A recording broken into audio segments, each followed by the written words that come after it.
I'm Dan Cornwell, and I'd like to take you to the federal level a bit, thinking about banking and money supply. And I think I should say that I'm a spectator there. I'm not a banker, so I hope you won't hold this interest against me. As you know, there's a close link between the banks and the money supply in the United States, and maybe you don't all know it. It's scandalous. The total money supply of the economy is important to us. It affects price rate. We'd like prices to be stable relatively, and so on. And the problem there is that the formation of the creation of money is a two-step process involving the Fed.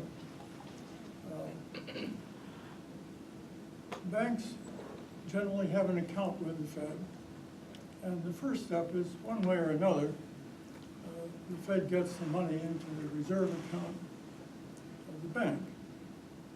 And in a way, that's an expansion of money, but the real expansion occurs from the banks themselves, because the banks are permitted then to issue loans 10 times as large as their reserve account. And that's new money they're creating. It doesn't come from taxes, it doesn't come from earnings somewhere else, it's new money. And there's room for new money because as the economy grows, the money supply does also have to grow if you want to keep prices stable. However, there's room for concern about whether this is the best way to do it. The point is that the banks, when they create credit, are in a way allocating investments, and this is investments of new money that in a way comes from the growth of the economy. It should be publicly owned. But this new money goes into what resources? Well, the allocation is based on the fact these are mainly private banks, and they are,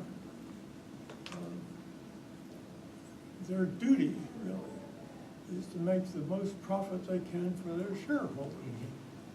And so it may be more profitable to put resources, let's say, into a casino than into a health clinic. And you could just go through one thing after another. And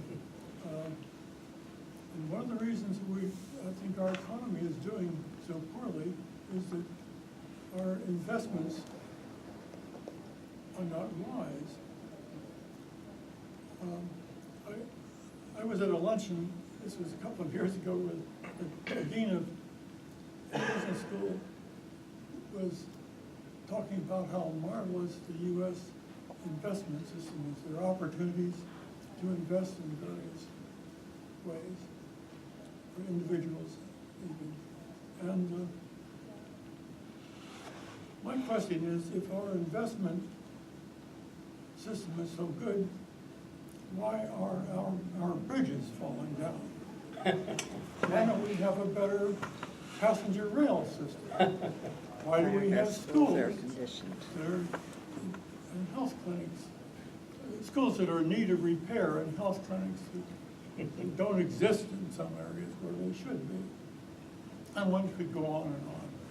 So it's a question of allocation of new money that results really as possible from the expansion of the economy.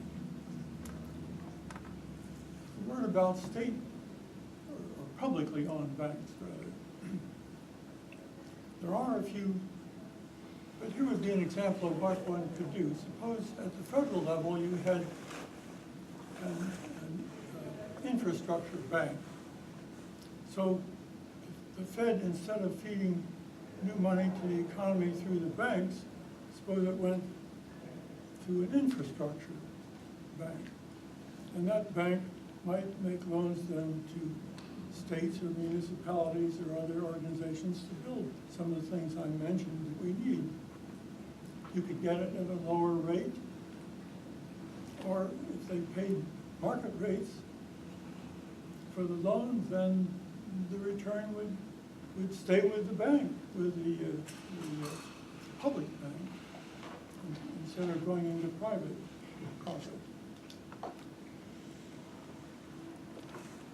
Another example, many people are aware of the State Bank of North Dakota, and that's about the only model we have, although a number of other states are looking at that model.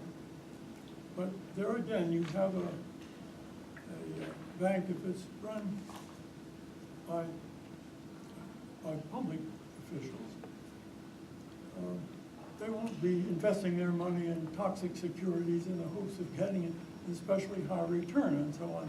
They'll be making reasonable investments in just to meet real needs. And I think that's an area that I hope we will get into